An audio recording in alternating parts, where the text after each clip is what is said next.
हेडलाईन्सचे प्रायोजक आहे NBC bearings, लांब पळण्यासाठी।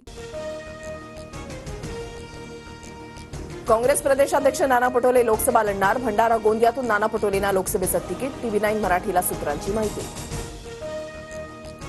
चंद्रपुरातून विजय वडेट्टीवारांना लोकसभेची उमेदवारी, तर भिवंडीतून दयानंद सोरगेंना उमेदवारी निश्चित। सूत्रांची माहिती। काँग्रेसकडून कोल्हापूरमधून शाहू महाराज, तर सोलापुरातून प्रणिती शिंदेंच्या उमेदवारीवर शिक्कामोर्तब। काँग्रेसकडून पुणे लोकसभेसाठी रवींद्र धंगेकरांची उमेदवारी निश्चित, तर नंदुरबारमधून केसी पाडवींचे पुत्र गोवाल पाडवींच्या नावावर शिक्कामोर्तब। सूत्रांची माहिती। महाविकास आघाडीमध्ये सांगलीच्या जागेवरून मोठा ट्विस्ट। काँग्रेसच्या यादीमध्ये सांगलीतून विशाल पाटलांचं नाव। सूत्रांची माहिती। तर ठाकरेंकडून चंद्रहार पाटलांना उमेदवारी।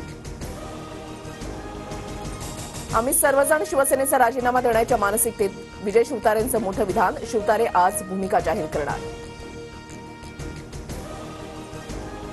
आम्हीही आरेला कार्य करू शकतो, मात्र महायुतीचं वातावरण खराब करायचं नाही। विजय शिवतारेंच्या भूमिकेवर अजित पवारांचं वक्तव्य। अजित पवार गटाची आज मुंबईमध्ये बैठक। बारामती लोकसभेच्या महायुतीमधील वादाच्या पार्श्वभूमीवर चर्चा होणार।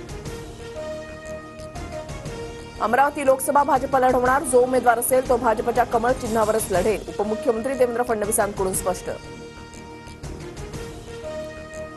अभिजित अडसूळांनी घेतली मुख्यमंत्री शिंदेंची भेट। अमरावती लोकसभेसाठी अभिजित अडसूळ इच्छुक।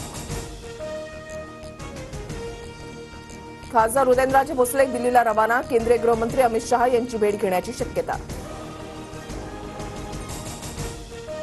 महाविकास आघाडीमध्ये नाशिकच्या जागेवरून वाद सुरूच। शरद पवारांच्या निवासस्थानी नाशिकच्या पदाधिकाऱ्यांची बैठक। नाशिकच्या जागेचा तिढा सुटण्याची शक्यता।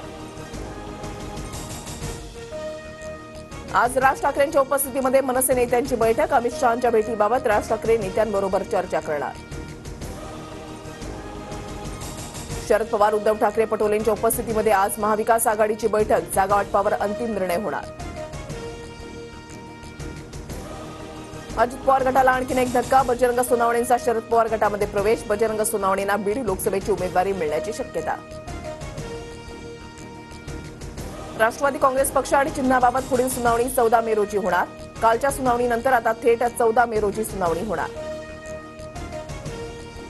परभणीसह हिंगोली नांदेडमध्ये भूकंपाचे सौम्य धक्के। 4.2 रिश्टर स्केल क्षमतेचे भूकंपाचे धक्के।